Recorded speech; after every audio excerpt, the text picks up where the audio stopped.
चंदेलों की बेटी थी, गोडवानों की रानी थी, चंडी थी, रणचंडी थी, वह दुर्गावती भवानी थी। अकबर जैसे धूर्त, क्रूर, व्यभिचारी, हवस के पुजारी को महान कहने वालों, आज के इस वीडियो में आपका स्वागत है। आज के इस वीडियो में हम रानी दुर्गावती की वीरता और अकबर के व्यभिचार पर चर्चा करेंगे।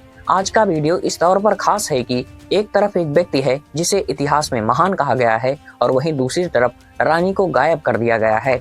शायद ही आपने इनका नाम सुना होगा, अगर सुना भी होगा तो बहुत कम ही या बहुत कम लोगों से, या फिर जो इतिहास की पुस्तकें हैं वहां पर अंश मात्र इनकी चर्चा की गई होगी। तो चलिए आज के इस वीडियो में हम डिटेल इनके बारे में जानने की कोशिश करते हैं। तो चलिए दोस्तों शुरू करते हैं। तो हाल ही में खोजी गई एक कुंडली के अनुसार इनका जन्म 5 अक्टूबर 1524 को हुआ था। दुर्गावती की एक बहन थी जिसका नाम कमलावती था। हालांकि यह ज्ञात नहीं है कि वह छोटी थी या बड़ी थी। अबुल फजल का अकबरनामा 16वीं शताब्दी में राजा अमन दास के गोंड के काल के गड़ा कटंगा राज्य के बारे में जानकारी देता है, जो एक राजा अर्जन दास गोंड के पुत्र थे। इनके पिता सानगिन दास गोंड थे।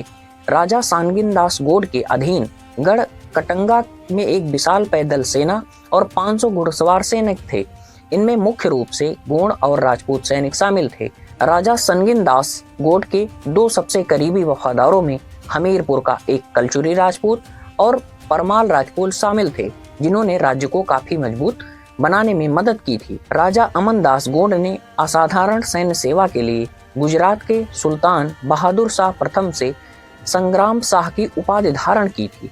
राजा संग्राम शाह ने अपने सबसे करीबी सहयोगियों में से एक राजपूत वंश के गोविंद दास कछवाहा के नवजात को गोद लिया था। गोद लेने के कारण राजपूत में जन्मे दलपत शाह कछवाहा गढ़ा कटंगा के राजा संग्राम शाह गोंड के कानूनी उत्तराधिकारी और पुत्र बन गए। ये बात अकबरनामा 2 के पेज संख्या 326 में लिखी गई है। दलपत शाह का विवाह चंदेली राजकुमारी से होता है, जो महोबा के राजपूत राजा सालवाहन की बेटी थी, जिसे हम रानी दुर्गावती के नाम से जानते हैं।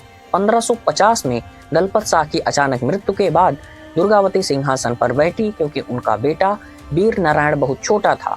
रानी दुर्गावती के प्रमुख सलाहकार अधर वकीला नाम का एक गोंड था, जो प्रशासन का अधिकांश प्रभारी था। उन्होंने लगभग 14 वर्ष 1550 से 1564 तक शासन किया। उनके सैन्य कारनामों में मालवा के बाज बहादुर और मियाना पठानों को हराना शामिल था। रानी दुर्गावती के सुखी और संपन्न राज्य पर मालवा के मुसलमान शासक बाज बहादुर ने कई बार हमला किया, पर वह हर बार पराजित हुआ। बीरबल के प्रस्ताव से प्रेरित होकर मुगल शासक अकबर भी राज्य को जीतकर रानी को अपने हरम में डालना चाहता था। तो हरम वही जगह थी जहाँ पर युद्ध को जीतने के बाद अकबर उस राज्य की बहन बेटियों या उस राजा की बहन बेटियों और महिलाओं को उठा लाता था और वहीं रख देता था। वहां पर बहुत ही वाहियात हरकतें होती थी, उसके बारे में नेक्स्ट वीडियो में बनाऊंगा। आप देख सकते हैं कि जिसे इतिहास में महान कहकर पुकारा जा रहा है, वही अकबर एक विधवा स्त्री के प्रति कैसा व्यवहार कर रहा है और कैसा दृष्टिकोण रख रहा है और उसके राज्य पर कैसा अत्याचार कर रहा है और दबाव बना रहा है।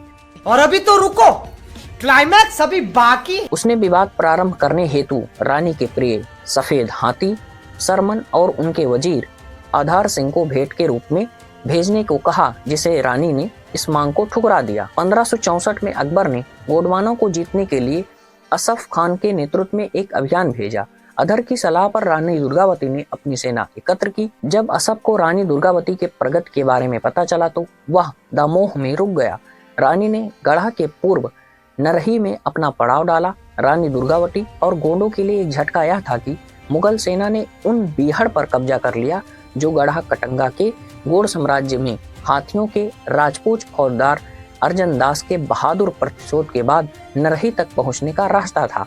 जो मेन रास्ता था उसी पर जब मुगल सेना ने कब्जा कर लिया, जिससे उधर से हाथी नहीं आ सकते थे, तो ये काफी इनके लिए झटका लगा और यही इनके युद्ध के हारने का कारण भी बनता है। बहादुर रानी और उनके बेटे वीर नारायण ने मुगल आक्रमण को 3 बार नाकाम किया।